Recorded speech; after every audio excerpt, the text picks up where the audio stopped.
Muito bem, pessoal, tá no ar mais uma edição do Switch TV Show, o seu programa diário sobre NBA aqui no YouTube. Para quem não me conhece, meu nome é Luiz Fernando, né? Sou o criador e apresentador deste canal maravilhoso. É um grande prazer ter a sua audiência. E no programa de hoje, nós iremos repercutir a rodada de ontem da NBA. Ontem tivemos a abertura da temporada 24-25, tivemos 2 jogos rolando nessa primeira noite de NBA. Tivemos o Boston atropelando o New York Knicks, tivemos o Lakers vencendo e convencendo contra o Minnesota, uma boa vitória do Lakers. Teve seus problemas? Teve, mas no geral foi uma boa atuação do Lakers, uma ótima estreia do coach J.J. Redick. Primeira vez que o J.J. Redick comandou um time num jogo de temporada regular e foi bem. Foi uma boa estreia do mano J.J.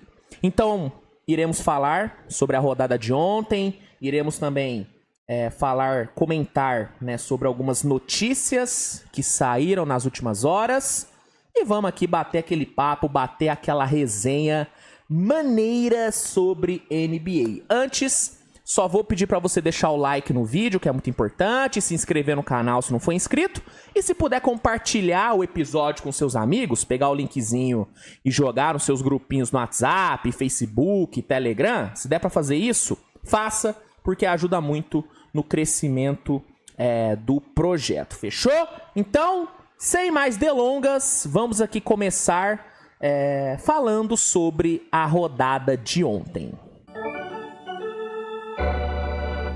Muito bem, pessoal. Como eu disse, tivemos 2 jogos rolando na noite de terça-feira, na primeira noite aí da temporada 24-25.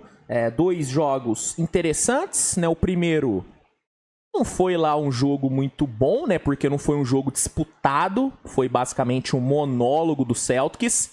Já o segundo, não. O segundo foi um jogo mais equilibrado.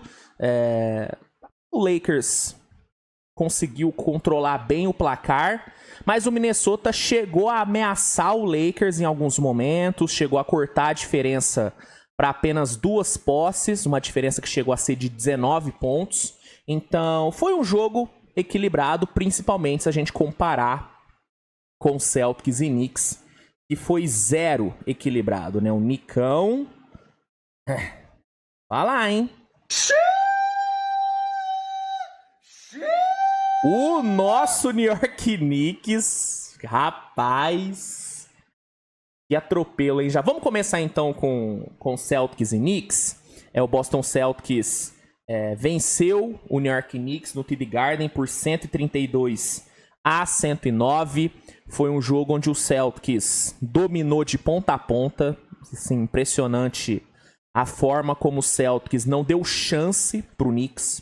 Assim, em nenhum momento o Knicks chegou a ter a possibilidade de sonhar com a vitória. Em nenhum momento. Em nenhum momento. Logo no primeiro quarto, o Celtics já abriu uma baita de uma vantagem. As bolas de 3 do Celtics caíram que nem água. Que nem água. Foram 29 bolas de 3 do Celtics na partida. 29. Mais uma bola de 3. O Celtics quebrava o recorde de mais bolas de 3 convertidas em um só jogo na história da NBA. Faltou uma bolinha. Uma bolinha. E ó que o Celtics tentou, viu? Porque o Celtics foi matar a 29ª bola de 3 ali faltando, sei lá, cara, uns 8 minutos pra acabar o jogo. Faltando uns 8 minutos. E aí, nos 8 minutos finais, mano, o Celtics ficou arremessando igual um maluco. Toda a posse era bola de 3, toda a posse era arremesso de fora.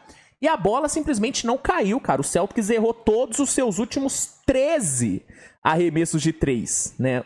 Errou 13, né? Então, o Celtics ficou muito perto de quebrar o recorde, mas, mesmo não tendo quebrado o recorde, o Celtics igualou o recorde. Esse recorde era do Bucks. O Bucks, em 2020, matou 29 bolas de 3 em um jogo, e o Celtics conseguiu buscar aí o recorde, conseguiu igualar no primeiro jogo da temporada, cara. Assim, o que mais me impressiona na atuação de ontem do Celtics foi o fato do time ter feito o que fez no primeiro jogo da temporada, enfrentando um time que, na opinião de muita gente, vai ser o principal concorrente do Celtics no leste.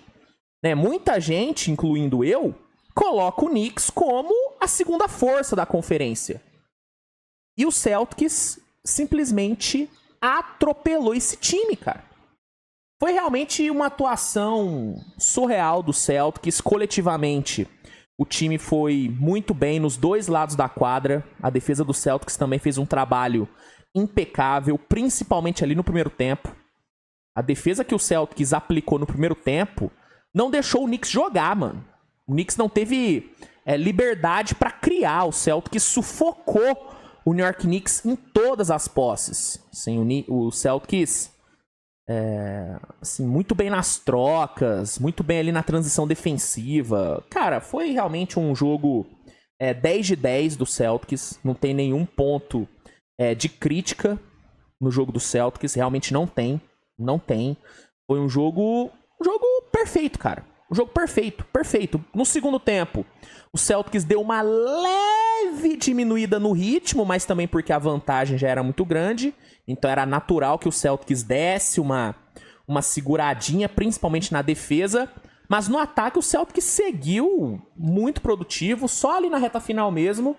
E o Celtics não produziu tanto porque estava ali na missão de tentar matar uma última bola de 3. E aí forçou muito arremesso, errou muita bola.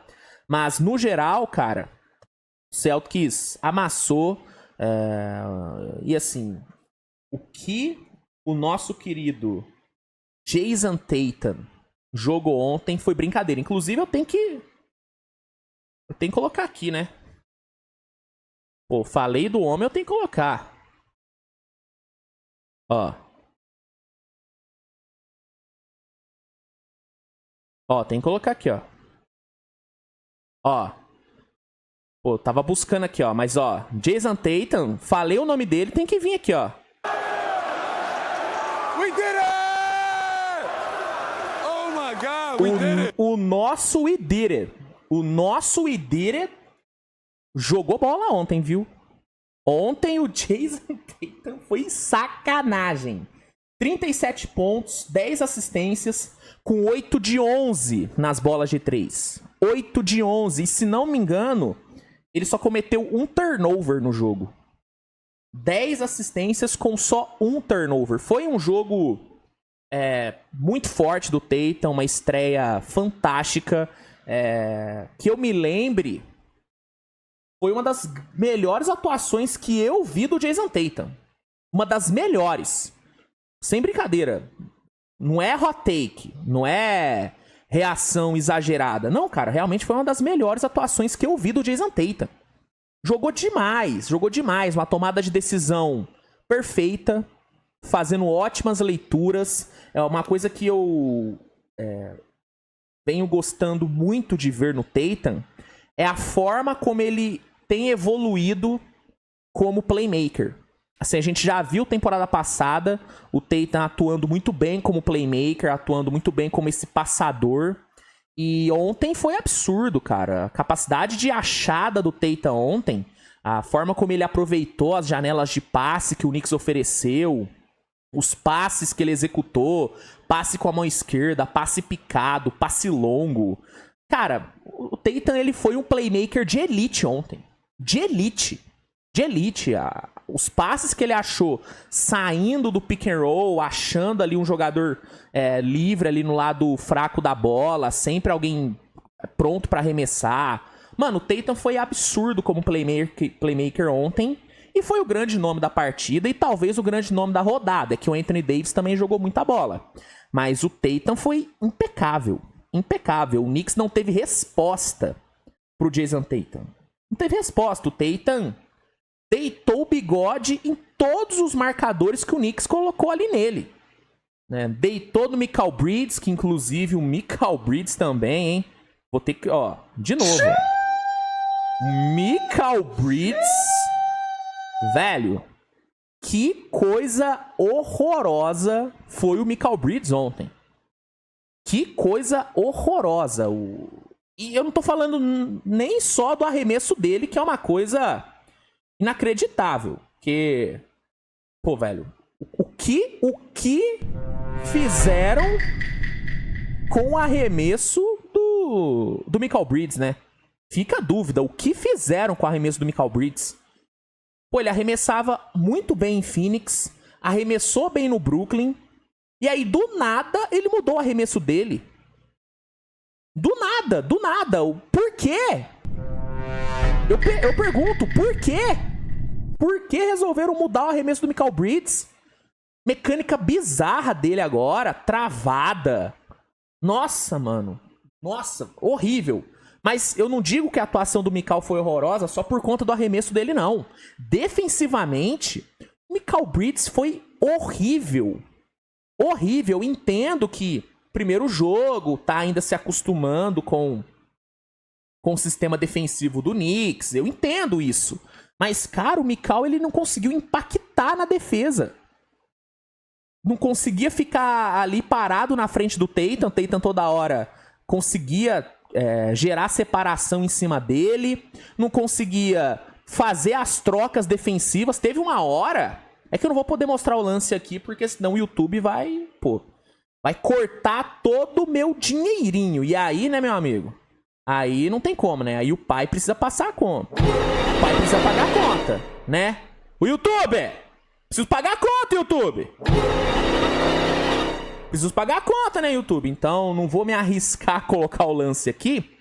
Mas teve uma hora que o Celtics tava ali executando no ataque. O Tatum chamou a parede, se não me engano, do Luke Kornet. O Luke Kornet fez um ótimo trabalho nos bloqueios.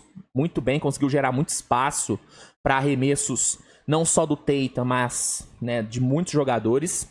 O Tatum chamou ali a parede do Kornet. E quando o Tatum usou a parede, era pro Mikal trocar com o Towns na marcação. Só que o Mikal não trocou.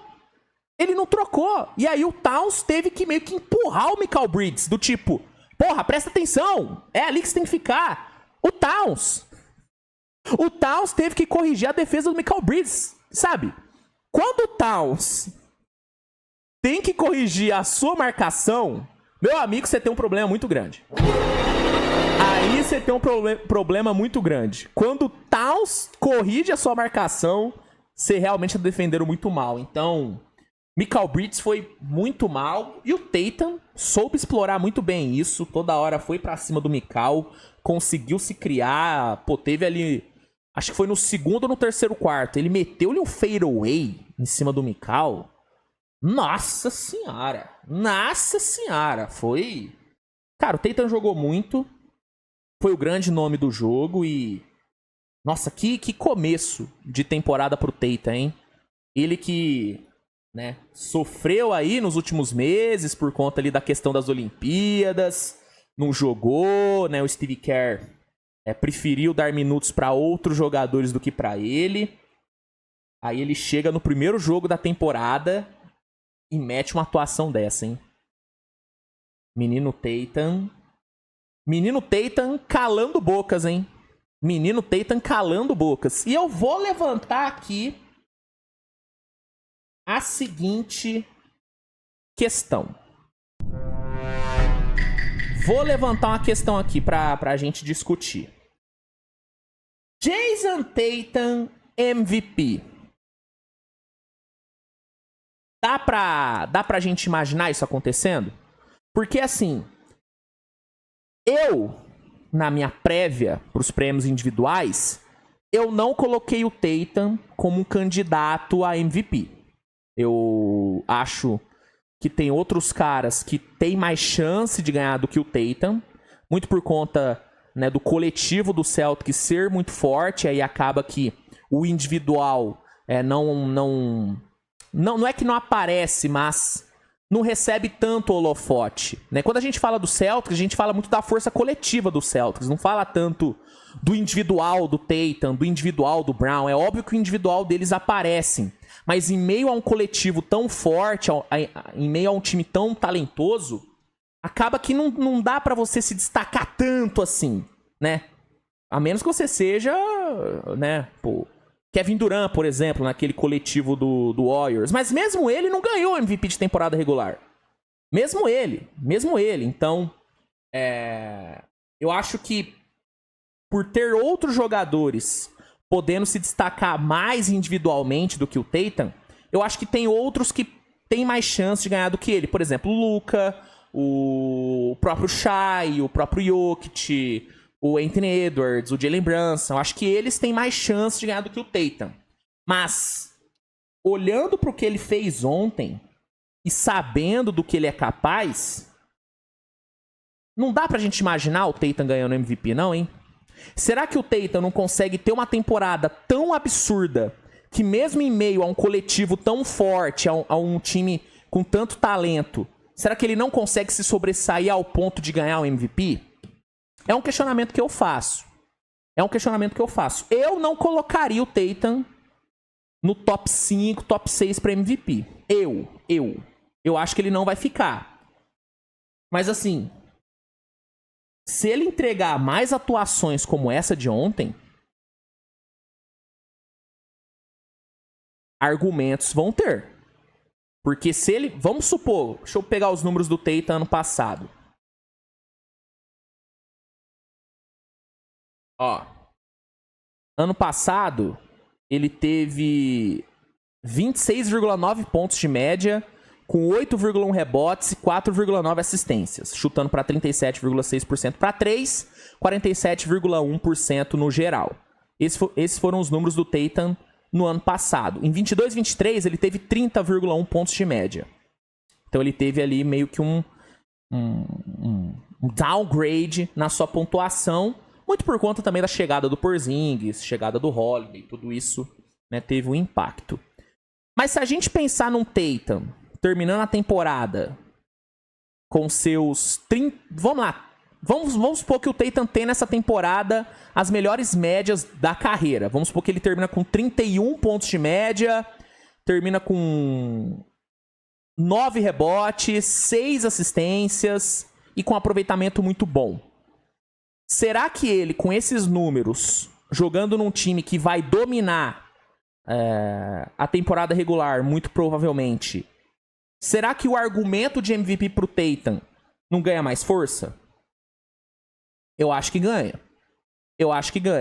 A questão é, ele vai conseguir botar esses números? Porque se ele tiver 26, 27 pontos de média, eu não acho que ele vai ganhar o MVP. Eu não acho que ele entra no top 5, top 6, porque vão ter jogadores metendo mais pontos de média.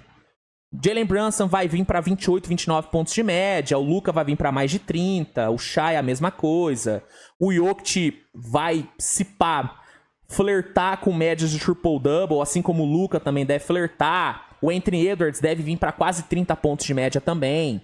Então terão caras com mais pontos de média do que o Tatum. E querendo ou não, o MVP é um prêmio individual. Né? Então você ter médias melhores do que os outros faz diferença. Não é o único ponto, não é a única coisa que faz diferença, não é o único fator que determina o MVP, mas é um fator forte. Então, terão caras botando mais de 28, 29 pontos de média. Eu acho assim, se o Tatum coloca 30, 31 de média e o Celtics termina com a campanha que é esperado que ele termine, né? 60, 62, 3 vitórias, eu acho que o argumento para MVP pro Tatum ganha força. Mas vai depender dele colocar os números. E aí que é a questão. Porque o Tatum, ele é um jogador que, beleza, ontem ele chamou a responsa, foi pra cima, mas não foi também como se ele tivesse monopolizado a bola, como se ele tivesse do tipo, irmão, eu vou jogar, dá em mim. Não, foi natural. Os 37 pontos que ele marcou foi de forma natural, sem forçar, jogando leve, pensando no coletivo também. Então, assim, o Tatum, ele não é um cara que aparenta ter essa sede de, mano, eu quero ser protagonista, eu quero ser o cara. Não, ele é um jogador que ele é um cara muito coletivo, entendeu?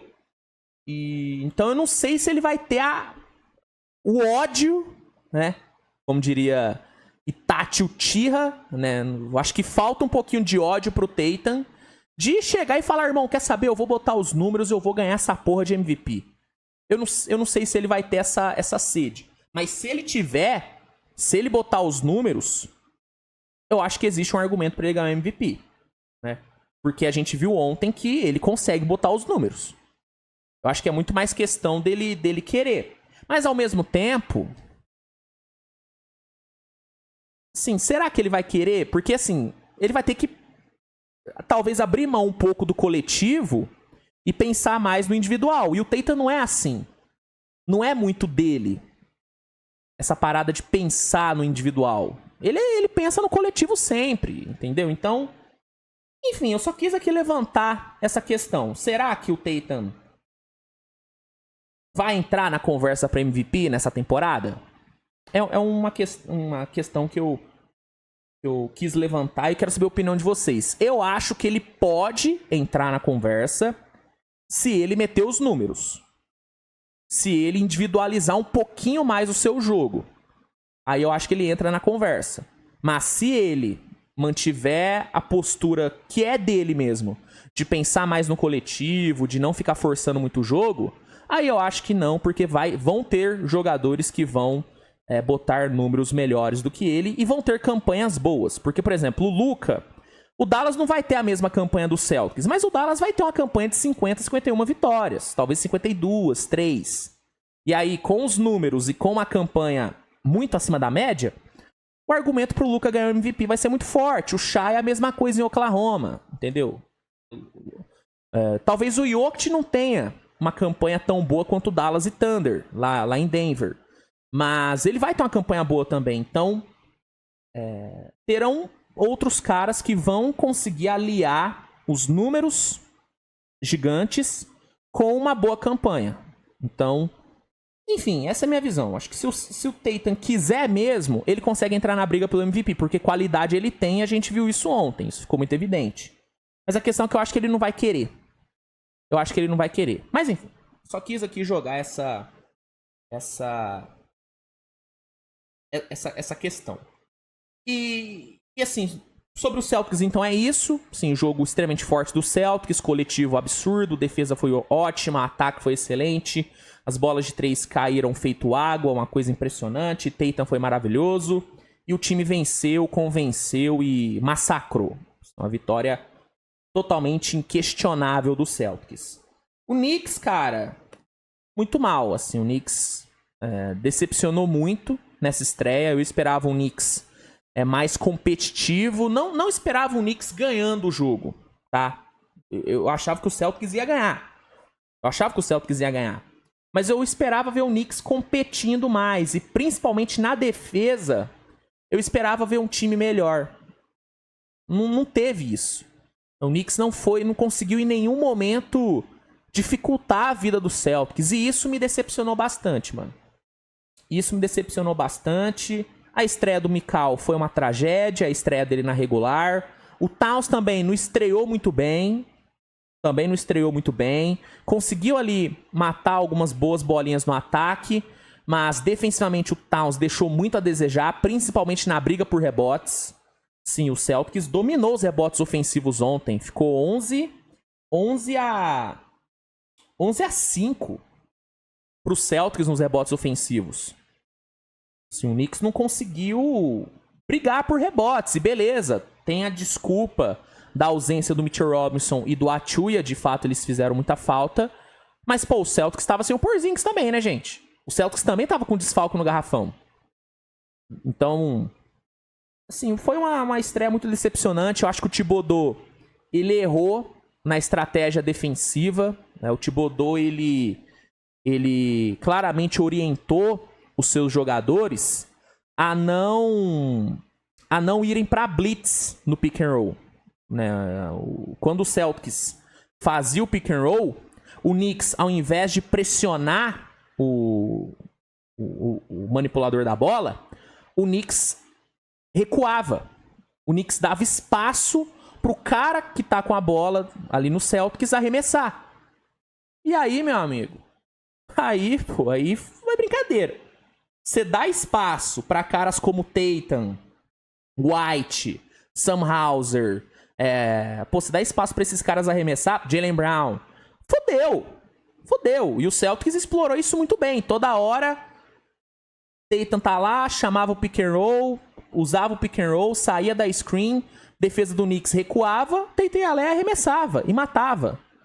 Não sei se o Thibodeau achou que o Tatum não ia matar muita bola de fora, não sei se ele achou que o Tatum ia estar na noite ruim, talvez ele tenha apostado nisso, mas foi uma aposta errada, porque no fim o Celtics puniu, o Celtics castigou e... Nossa, cara, foi realmente algo muito feio o Knicks, cara.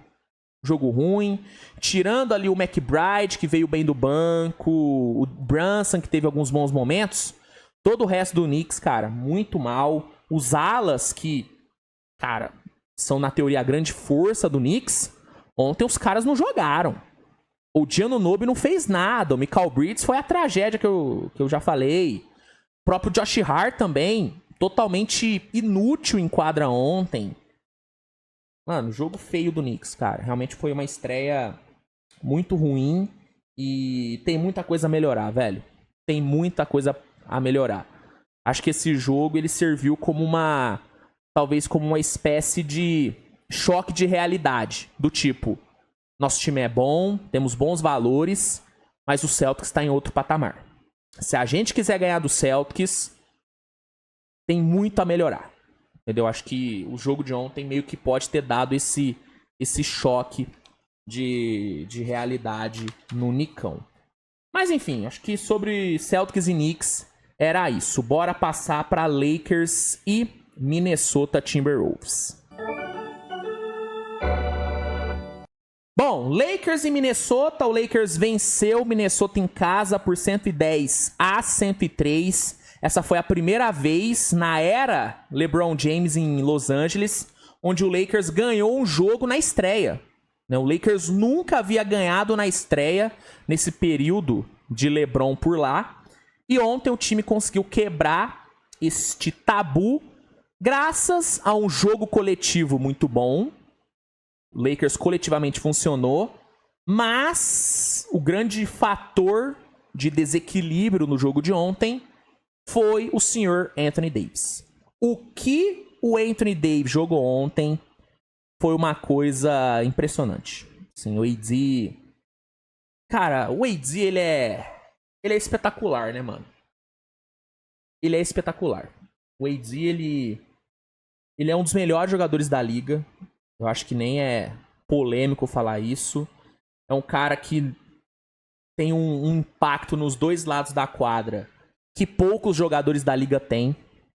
O AD, ele, ao mesmo tempo que ele é uma arma ofensiva absurda, ele é um defensor e, mano, só não ganhou o DPOY ainda porque a NBA não quis dar pra ele. Porque merecer, ele já mereceu um DPOY. Ele já mereceu. Pra mim, o AD, ele assim como o Adebayo, cara, ele é um DPOY que não ganhou um DPOY. Entendeu? O AD, ele é um absurdo e ontem a gente viu o quão surreal ele é. Assim, o jogo inteiro presente em todos os lados da quadra, pra onde você olhava, tava o Anthony Davis, tava ali pontuando, tava ali armando, tava ali defendendo, tava pegando rebote, dando toco. Nossa, cara, o AD jogou muito, foram 36 pontos, 16 rebotes, 3 bloqueios pra ele. Inclusive, ele deu-lhe um bloco no atual DPOY, que foi brincadeira, hein? Que bloco, inclusive depois ali do jogo, ele até falou, né? Ele foi perguntado sobre o toco que ele deu no Gobert, e aí ele falou, isso é coisa isso é coisa de DPOY, né? Isso é coisa de DPOY. Então ele deu uma certa cutucada ali no Gobert. E eu gostei disso. E eu vou falar um negócio aqui. Pra mim, o Anthony Davis, ele é muito melhor defensor do que o Gobert, tá? Muito melhor defensor. O Gobert, ele tem ali os DPOYs dele, ele é um protetor de aro muito bom. Mas se eu pudesse escolher um só pra ter no meu time, como defensor, ignorando a parte ofensiva, porque aí seria sacanagem com o Gobert, né? Porque ofensivamente não tem nem como comparar ele com o Anthony Davis. Pô, é a mesma coisa que comparar, sei lá, cara, uma caneta com um rinoceronte. Não existe essa comparação. Mas, isolando o lado ofensivo, pensando só no lado defensivo, pra mim o Anthony Davis é um defensor muito melhor, muito mais impactante do que o Gobert. Muito mais, porque o AD, ele consegue ser um protetor de aro de elite, mas fora do garrafão, o AD também defende pra caralho. Entendeu? Então, o AD defendeu muito ontem, atacou muito bem, né? É muito claro que o J.J. Redick, ele quer que o Anthony Davis seja o protagonista desse ataque. É óbvio que o LeBron vai ter noites ótimas na temporada. Não foi ontem. Ontem o LeBron teve um jogo assim, joguinho do LeBron ontem, bem do meia boca, né? LeBron ontem numa preguiça, nossa senhora. Teve ali uma dunkzinha ou outra, mas assim, joguinho bem meia boquinha do LeBron. Mas assim, o LeBron ele vai ter noites de protagonista. O LeBron ele é o grande nome do Lakers. Mas dentro de quadra, pensando no funcionamento do ataque, pra mim é muito nítido que o JJ quer que o AD seja o cara. O ataque vai passar sempre pelo Anthony Davis. E deu muito certo ontem. O Anthony Davis ele foi absurdo durante todo o jogo. Foi o grande destaque da partida. Acho que ele e o Tatum brigam forte para ver quem foi o melhor da rodada. Talvez eu fique... Pelo impacto defensivo, talvez eu fique com o Anthony Davis aí na disputa entre ele e o Tatum. Mas o Tatum também foi absurdo. Enfim, não dá, eu não consigo decidir. Deixa aí pra vocês falarem nos comentários, né? Quem que você acha que foi melhor ontem? O Anthony Davis ou o Tatum? Pra mim é muito pau a pau. Não sei. Mas no jogo em si, não tem dúvida. O Anthony Davis foi o cara do jogo. O Anthony Edwards fez um bom jogo também. Ele meio que carregou o ataque do Minnesota que... Nossa, a experiência Julius Randle no Minnesota... Cara, vai ser uma experiência que vai deixar o torcedor do Minnesota meio... Vai passar uma raivinha, porque isso é algo que eu falei durante a pré-temporada. Com o Julius Randle, o Minnesota vai ter que mudar o seu jeito de atacar.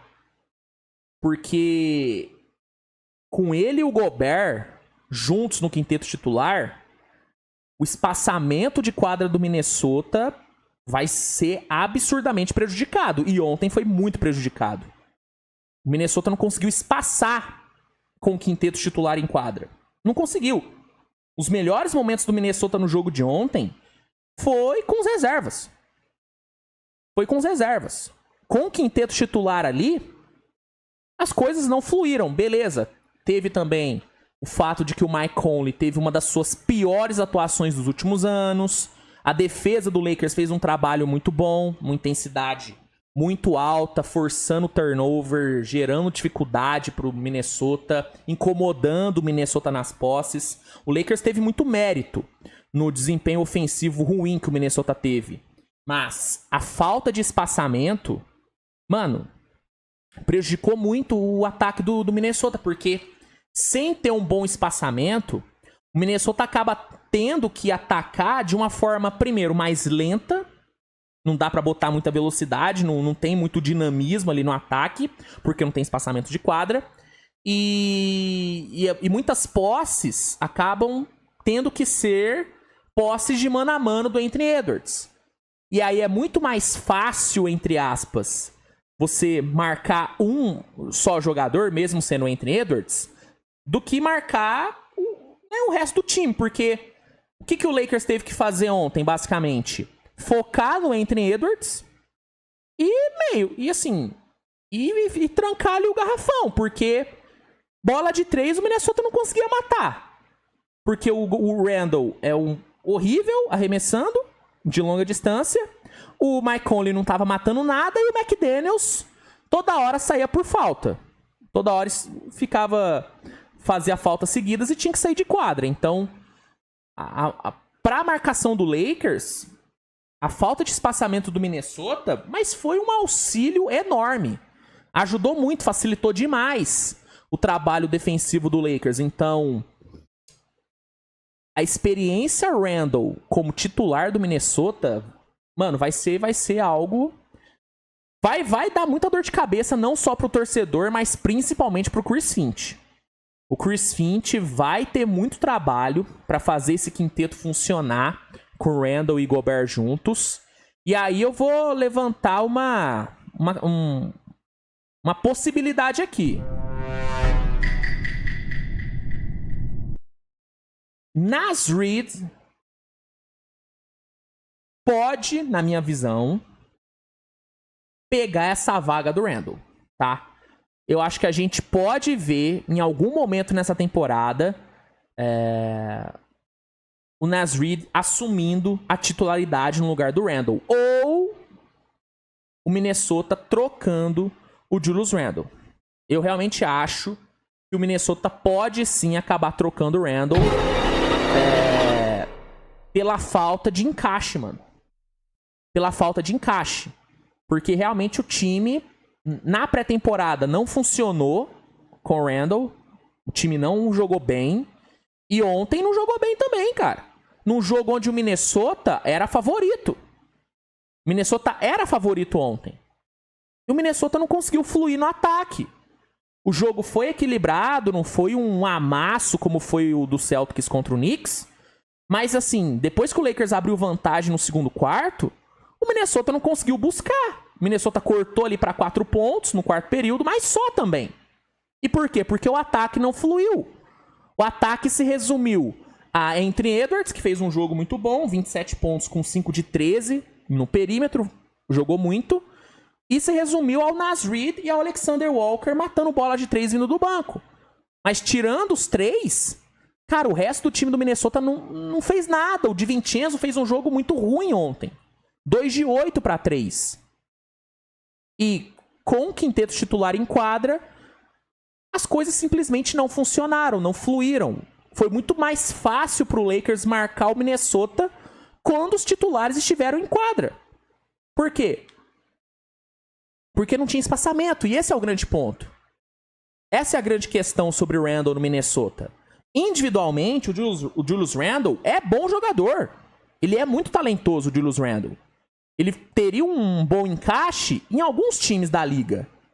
Mas, nesse Minnesota, que se acostumou a ter esse estilo de jogo mais rápido, de mais movimentação de bola e de muito espaçamento de quadra, ele não aparenta ter um bom encaixe.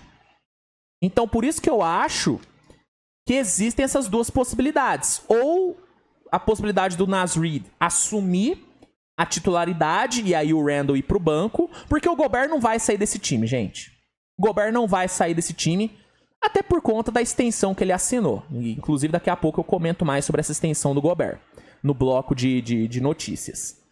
Mas o Gobert não vai sair. Então, se alguém for sair, vai sair o Julius Randle.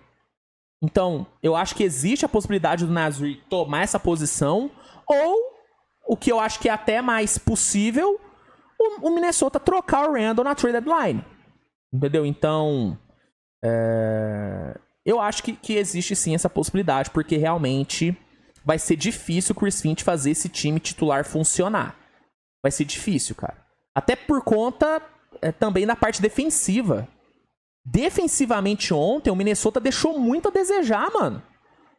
Uma falta de intensidade, uma falta de velocidade na transição defensiva que foi muito, muito ruim. Toda a intensidade que o Lakers teve ontem na parte defensiva, o Minnesota não teve. Muito por conta também da falta de defesa do Randle. O Randle não é um bom defensor. O Randle, ele é um jogador que não tem um grande QI defensivo e é um jogador meio mole na defesa. Ele é meio mole na defesa e é lento. Julius Randle é um jogador lento. Transição defensiva do Randle é uma coisa horrorosa. Ele volta andando, porque ele não consegue. Ele é lento. Até de vez em quando passa a sensação de que ele tá meio que com sono em quadra, né? Uma coisa que irritava muito o torcedor do Knicks, né? A cara de sono do Julius Randle. Mas, enfim, cara, é um quinteto de encaixe bem complicado, mano. Bem complicado, e ontem a gente viu bem isso. Pra encerrar aí o Lakers, já falei do Anthony Davis, falei da intensidade defensiva. Ofensivamente, o Lakers foi muito bem ontem, movimentando muito bem a bola, se movimentando muito também sem bola, né? Gostei muito do trabalho off-ball do Lakers ontem. O Lakers conseguindo executar no ataque com muito mais velocidade, né? Ações rápidas ali no ataque, decidindo rápido o que vai fazer, envolvendo os outros jogadores, não focando só no AD e só no LeBron. É óbvio que o AD acabou sendo o destaque, mas não é como se a única opção ofensiva do Lakers fosse o Anthony Davis. Não, o Lakers conseguiu criar boas situações. Hashimura fez um jogo bom. Então, o Lakers conseguiu criar bem coletivamente, óbvio. Teve seus problemas? Pô, a bola de 3 ontem do Lakers não caiu. 5 bolas de 3 convertidas com menos de 17% de aproveitamento. Bola de 3 não caiu, mas o Lakers criou muitos arremessos. O Lakers criou 30 arremessos de 3 ontem, com uma taxa de turnover muito baixa.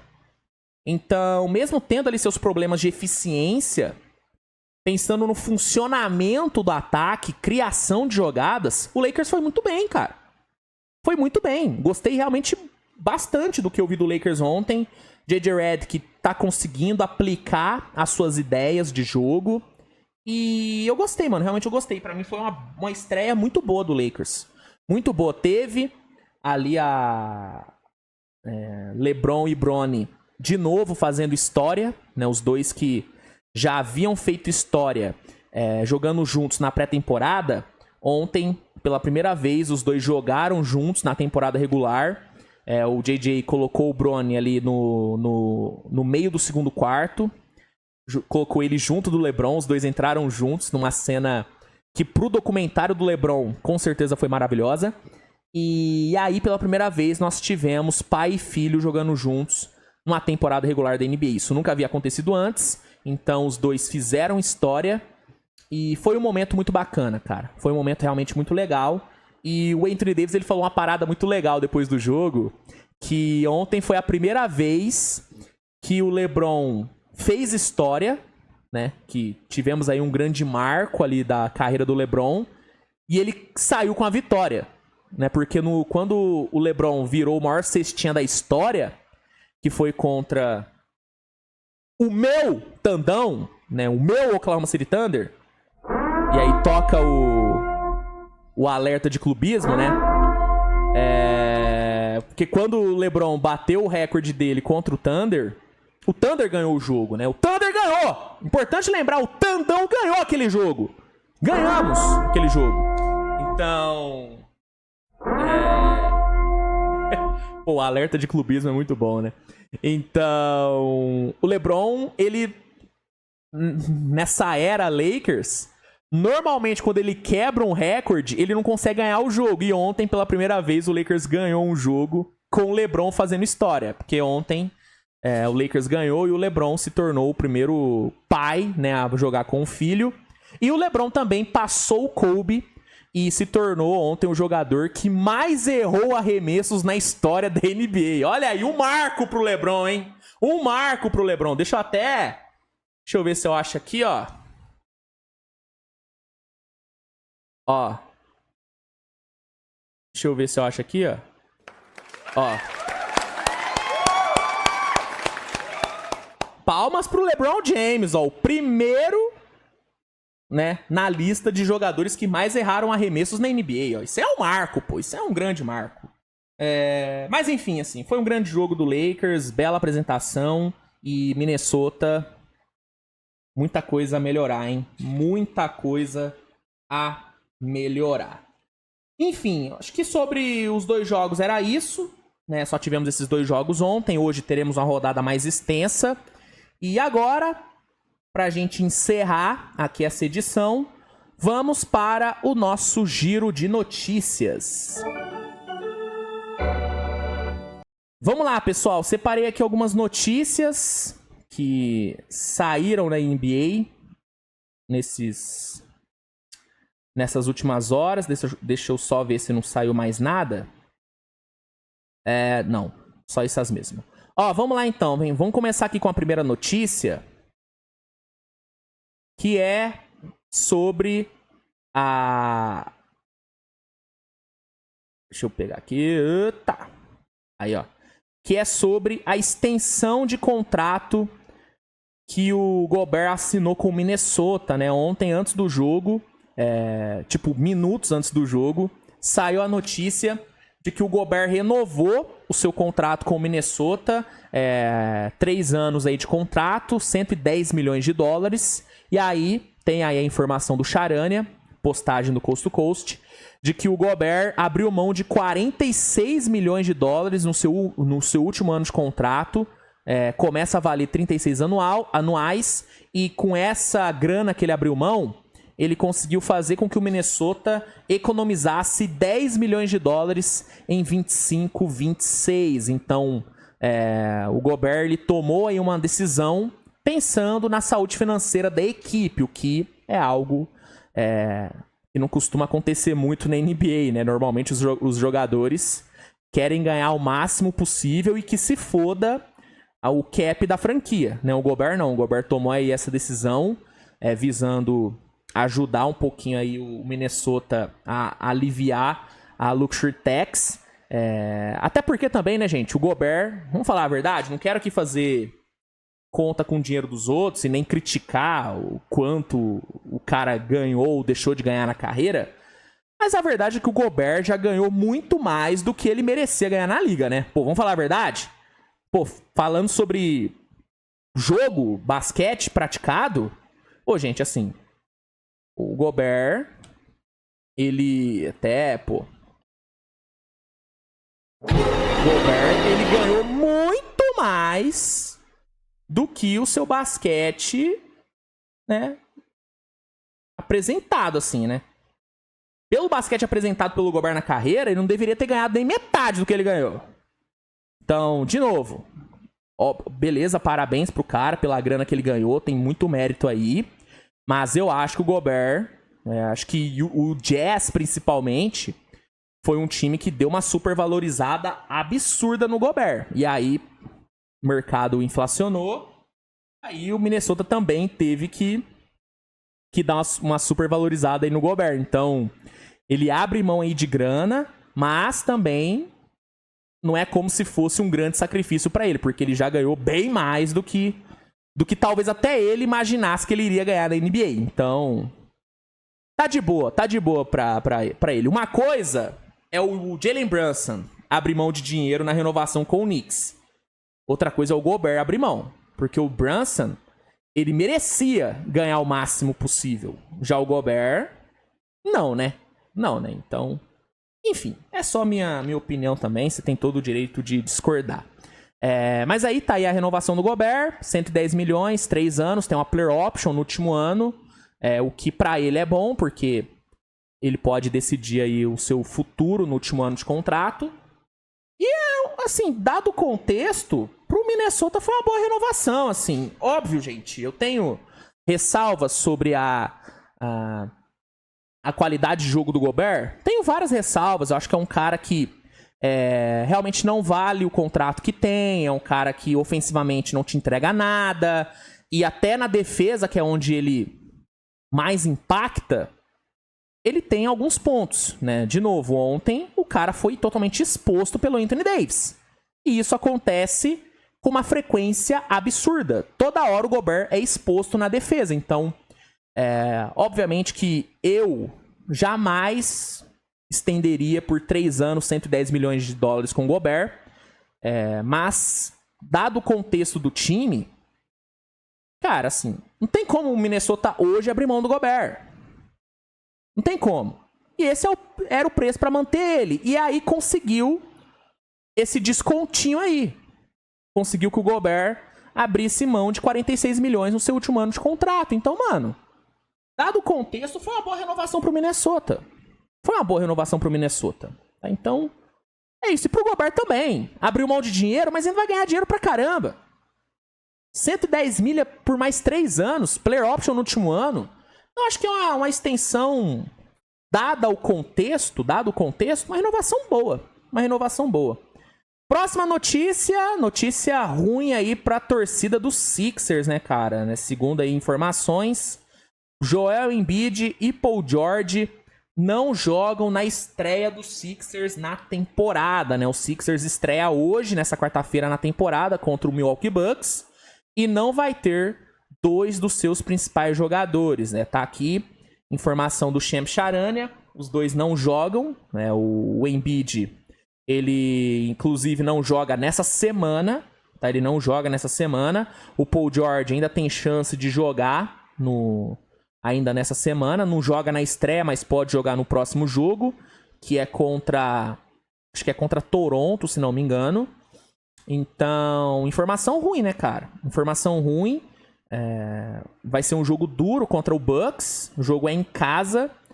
E com um dos 2, junto ali de Maxey, Caleb Martin, Kelly Oubre e companhia, o Philadelphia teria uma boa chance de ganhar, mas sem os 2, aí fica difícil. A chance do Philadelphia começar a temporada 0-1 é grande, com a ausência dos 2. E o que mais pega aqui é a questão de que, putz, mano, a grande dúvida, o grande questionamento em relação à chegada do Paul George era a saúde dele. Era o fato dele poder perder muitos jogos na temporada por lesão. E aí, logo no início, ele já perde a reta final de pré-temporada e já perde o primeiro jogo, né? Então, isso já deixa a torcida dos Sixers meio assim, né? Tipo, putz, não é possível que ele vai voltar a machucar. Porque temporada passada o Paul George ficou saudável, né? Ele jogou, sei lá, mais de 70 jogos temporada passada, não foi? Acho que foi algo nessa faixa. E aí ele vai pro Sixers e ele já machuca. Já sofre uma hiperextensão. Então, o que mais pega o torcedor do Sixers deve ser isso. O fato de que, putz, lá vai os caras já machucando. O Embiid é sacanagem, porque... E o Embiid é muito louco, porque o Embiid ele tava jogando de boa na Olimpíada. Jogou todos os jogos.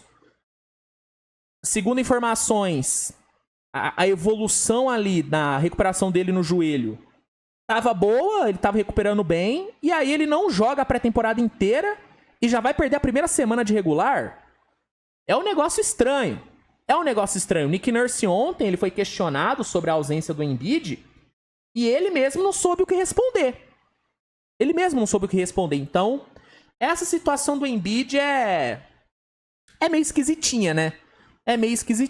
Mas enfim, eles não jogam, com certeza vão fazer muita falta, principalmente nesse primeiro jogo contra o Bucks. E é isso, né, gente? Vamos ver quanto que os 2 voltam. O Paul George pode voltar ainda pro outro jogo do Sixers nessa semana. O Embiid só deve voltar, talvez, na semana que vem. É foda, cara. É foda. E a outra notícia que eu separei aqui pra comentar é sobre Golden State e Karl Anthony Towns, né? Segundo as informações, o Golden State tentou uma troca pelo Karl Anthony Towns. Tá aqui, né? Publicação aqui do The Playoffs. Vamos aqui ler, ó. O Golden State Warriors esteve entre as equipes interessadas pelo pivô Karl Anthony Towns durante a off-season. De acordo com informações de Anthony Slater do The Athletic, nessa terça-feira, a franquia da Califórnia teve uma conversa que não foi a lugar algum com o Minnesota Timberwolves sobre uma possível negociação envolvendo o atleta. Então, segundo Anthony Slater, o Warriors chegou a conversar com o Minnesota, mas a conversa não foi a lugar nenhum, né? Mas o interesse teria existido, né? E eu vou te falar, eu acho que daria muito certo, viu? O Towns, nesse sistema do Steve Kerr, mano, eu acho que daria certo demais, cara. Mas não foi pra frente. E aí aqui fala, né? No dia 3 de outubro, o Towns se despediu de Minnesota após ser envolvido em uma troca com o New York Knicks. E aqui fala também, né, sobre o interesse do Warriors em outros 2 jogadores, né? No Paul George e no...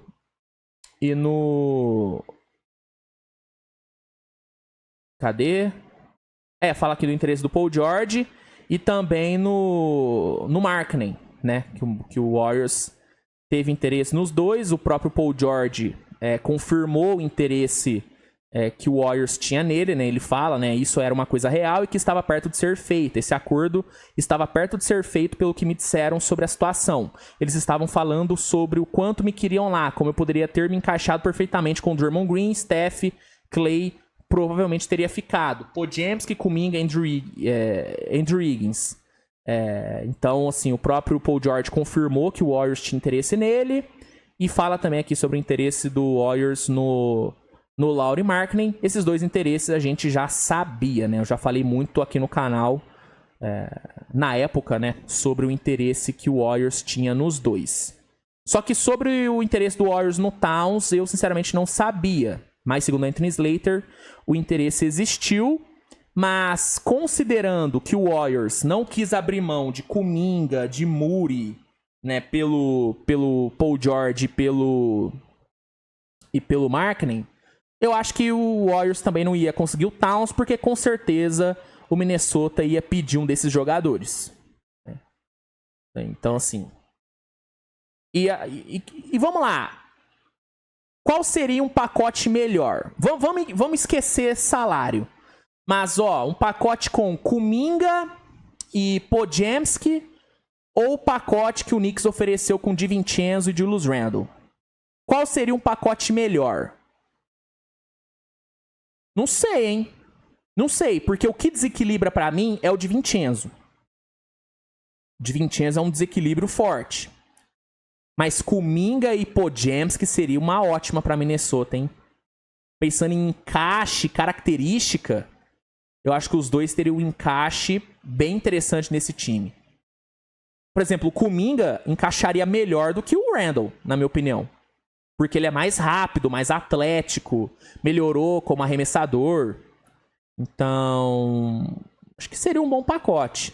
Mas o Warriors não ia abrir mão. O Warriors não estava querendo abrir mão dos 2, né? Então, enfim, de qualquer forma, eu acho que a troca não aconteceria. Mesmo se o Minnesota quisesse. Mas porque o Minnesota... Beleza, Warriors, eu topo trocar o Towns pra ir. Mas eu quero Kuminga e Podziemski. E aí eu acho que o Warriors não ia oferecer, não ia abrir mão. Então... Enfim, mas interessante saber que o Warriors teve um interesse. E eu acho que o Towns seria maravilhoso nesse Warriors. Seria maravilhoso, mano. Se tem uma rotação de pivô com Towns, Jackson Davis, Kevin Looney, pô, seria muito interessante. Muito interessante mesmo. Mas enfim, não rolou. E no fim o Warriors não conseguiu Towns, mas conseguiu bons reforços também, né? Buddy Hield, Melton, são reforços muito bons. São reforços bem interessantes. Kyle Anderson também. Enfim, essas eram as notícias que eu queria trazer pra vocês neste Switch TV Show. E acho que é isso, né? Vamos aqui pra despedida, né? Vamos aqui nos despedir. Então é isso, viu, pessoal? Né? Espero que você tenha gostado do episódio de hoje do Switch TV Show. Nós nos vemos amanhã, né? Com mais uma edição. Hoje ainda tem muita coisa saindo aqui no canal. Vai ter muito conteúdo saindo aqui no Switch TV BR. Então fica ligado para não perder. Mas Switch TV Show só amanhã, repercutindo a rodada dessa quarta-feira, tá bom? Grande abraço, tamo junto. Não se esqueça de dar uma olhadinha no primeiro comentário fixado desse vídeo, que vai ter um link que vai te oferecer o League Pass com desconto e 7 dias grátis para testar. O League Pass é o melhor lugar para assistir os jogos da NBA. Por lá você tem acesso a todos os jogos ao vivo. E aí, usando esse link, você consegue assinar o League Pass com 7 dias grátis e desconto, cara. Então aproveita, garanta já o seu e assista a todos os jogos da rodada. E aí, a gente se vê amanhã para comentar sobre a rodada de hoje, sobre as notícias e para, né, jogar a conversa fora, pra bater papo, né? Papo furado. É isso, gente. Tamo junto, grande abraço e tchau.